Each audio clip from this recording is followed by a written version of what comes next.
Sarah and Chanel.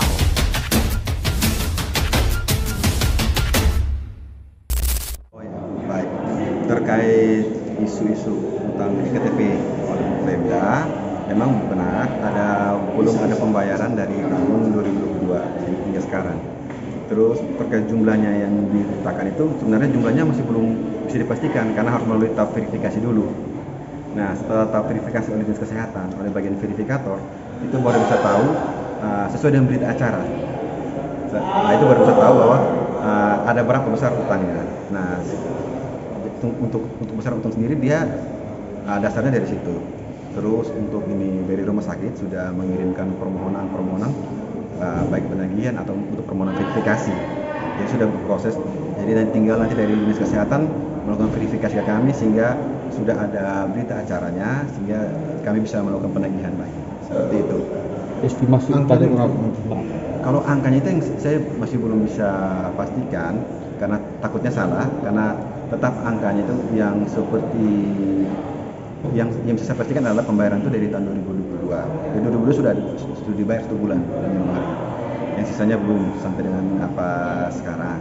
Cuman untuk angka pastinya tidak bisa saya sampaikan karena artinya ini dasarnya harus ada verifikasi dulu. Estimasinya diperkirakan itu seperti apa? Estimasinya berapa M? Itu pasti dia besarannya Belasan M kan? Belasan M juga ya bisa, cuman untuk secara pastinya saya belum bisa pastikan karena harus mulai tahap verifikasi dulu baru bisa ada nilainya. Dari rentetan utang ini 2022 ini kan apakah berdampak langsung terhadap pelayanan kesehatan kepada masyarakat ataukah dia tidak mengganggu sama sekali? Iya, ini namanya utang pasti ada sedikit pengaruh pasti ada, cuman kami berdasarkan ada pembayaran BPJS juga sehingga kami masih bisa lah untuk menutup dari situ untuk membackup pelayanan pasien baik obat-obatan maupun personal lainnya seperti itu. Pengaruh ada, cuman masih bisa dikolaborasi dengan pendapatan dari BPJS. Jadi pengaruhnya ada, tapi masih bisa diatasi dengan BPJS. Pembayaran klaim BPJS. Klaim BPJS. Di backup seperti itu. Bukan kartu Malaka Sehat ya? Ini kartu Malaka Sehat kan dasarnya BPJS. Dia berintegrasi ke BPJS. Jadi KMS itu kan memang dasarnya PBI sistemnya. Cuma PBI oleh daerah. Jadi bantuan pemerintah melalui BPJS. Karena KMS itu sudah didistribusikan katanya itu kan 17.000. Tapi kan asas manfaatnya itu kan tidak dipakai dalam proses pelayanan itu atau menggunakan iktp atau sebenarnya walaupun tidak didistribusi di rumah sakit itu kan dia ada sistem administrasi pengecekan di admission. Di mana bukan BPJS kan sekarang dia menggunakan NIK, tidak menggunakan nomor BPJS lagi. Tapi bukan KMS ya? Jadi dia KMS itu memang kartu KMS, cuman dia terintegrasi dengan BPJS. Jadi pembiayaan itu sebuah program yang memang dia berintegrasi dengan BPJS. Jadi tetap dari pemerintah daerah. Memang bekerja dengan BPJS. Jadi semua pasien itu yang datang ke kami itu tetap kami cek dia punya NIK-nya. NIK-nya nanti situ kelihatan terdaftar atau tidak terdaftar. Untuk cek NIK itu melalui iktp atau melalui KMS? Dari aplikasi BPJS ada. Cek NIK saja langsung terdaftar. Memang sudah tersistem dari BPJS, dia sudah langsung dengan jadi kita cek NIK itu ada gambaran dia terdaftar di BPJS, ini tidak terdaftar. Kalau tidak terdaftar, sekarang Malaka sudah punya program UHC. Jadi UHC itu dia membackup seluruh pasien yang tidak punya BPJS pun akan diaktifasi oleh rumah sakit agar bisa segera menerima pelayanan kesehatan. Jadi terkesan router ini KMS ini sebatas menumpang saja. Sebenarnya tidak, KMS itu sebuah program dari pemerintah daerah. Cuman dia bekerja sama dengan BPJS. Jadi itu memang itu dasarnya dari program daerah.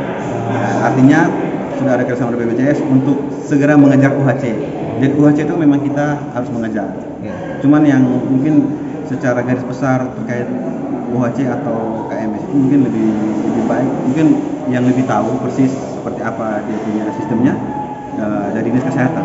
Mereka yang mengurus terkait ini sampai bisa kita UHC. Kalau kami rumah sakit lebih ke menerima dampak dari UHC. Karena lumayan ada pasien iktp, dia belum terdaftar BPJS, kami bisa daftarkan aktivasi, jadi tidak perlu menunggu 14 hari, bisa langsung digunakan. Itu kembali lagi 12M itu dia menggunakan sistem pelayanan menggunakan iktp atau pakai BPJS? Yang mana? Yang kurang lebih belasan M. Oh, itu iktp. Pakai iktp. Itu dengan sistem yang kan UHC kan kita baru beberapa bulan. Jadi itu lanjutan dari program sebelumnya. Oke. Pak dokter, ini tahun 2020 ini belum tahu pasti cukupnya. Angkanya saya bisa belum tahu pasti karena harus mulai tahu verifikasi dulu. Siap. Saya tidak bisa mendahului angkanya. Siap. Ya, dari belasan miliar lebih ini, apakah dia berpengaruh terhadap stok pengadaan obat atau tidak? Untuk kondisi obat sekarang baik-baik Kalau atau tidak? kondisi obat sekarang, kalau kondisi obat sekarang sih dalam kondisi ya kami lagi ini dengan BPJS, tetap kita stoknya masih ada dan cukup untuk melakukan pelayanan. Berapa jangka waktunya berapa itu? Kalau untuk jangka waktu ini kita tergantung jumlah pasien. Karena pasien kan dia jumlah kita tidak bisa prediksi. Di saat dia bisa tinggi dalam bulan-bulan tertentu, kadang-kadang bisa rendah. Jadi kadang-kadang kalau lagi ada wabah apa dia naik tinggi. Jadi semua tergantung jumlah pasien. Berarti Pak dokter untuk sementara ini sudah mulai pelayanannya dengan KMS? Iya. Sudah tidak dengan KMS, iya. Kalau untuk ini iktp-nya kita masih menunggu dari dinas kesehatan karena ini kan kami kan rumah sakit dia bekerja sama. Kerjasama ini dengan Pemda melalui dinas kesehatan. Jadi kami juga belum menerima info atau surat terkait pemberhentian penggunaan iktp sebagai jaminan masyarakat. Jadi ini untuk ini sampai kapan iktp berlangsung saya juga bukan di area saya seperti itu. Tapi itu tadi pendaftarannya tetap pakai lihat. Memang sistem dari BPJS sendiri. BPJS semua kita masyarakat ini menggunakan NIK saja. Jadi tidak perlu bawa kartu BPJS. Jadi skala besarnya KMS, skala kecilnya BPJS melalui itu. Ya ini tidak supaya memperlancar. Jadi skala besar dia sama dia satu bagian. Dia satu bagian. BPJS ya dia pakai NIK itu. Cuman kalau NIK-nya belum terdaftar dulu kan kalau NIK-nya belum terdaftar di BPJS kita langsung menggunakan jaminan iktp.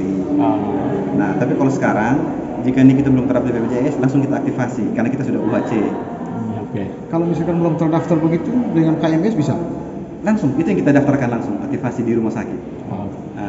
Berikut terkait dengan jumlah tenaga kesehatan di rumah sakit terutama para dokter ahli bedah dan lain sebagainya, apakah sekarang cukup atau kalau berkurang? Kalau tenaga sekarang cukup. Kalau tenaga sekarang karena semua lengkap, semua spesialis 4 besar dan di 2 penunjang kita punya semua. Jadi untuk mengcover pasien di Malaka masih bisa.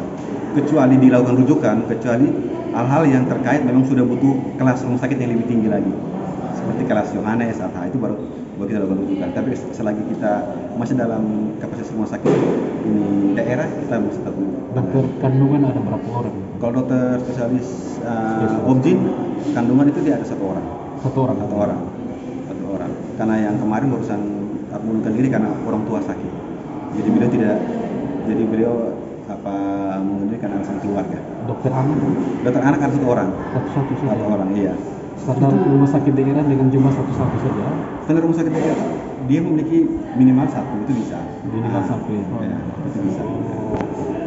Karena kita tipe C. Rumah sakit masuk tipe C. Sebelumnya tipe apa? D. Sebelumnya tipe D. Sekarang kita naik tipe C. Tipe C, tipe D di tahun berapa? Itu sudah dari dulu, sudah dari yang sebelum waktu masih nama RCP, artinya masih awal-awal. Tapi sekarang kan dia berkembang karena masuk tipe C. Tipe ini kan dia sesuai dengan kita punya sistem pelayanan, terus jumlah tenaga dokter spesialis, jumlah perawat itu semua pasti ada perhitungan sendiri. Ada belum bintang 5 ya? Belum bintang 5. Bintang 5 sudah kita akreditasi kan itu standar akreditasi. Itu penilaiannya di lain lagi penilaiannya. Siap. Dalam kategori yang lain. Itu masuk tipe C. Tipe C. Oke.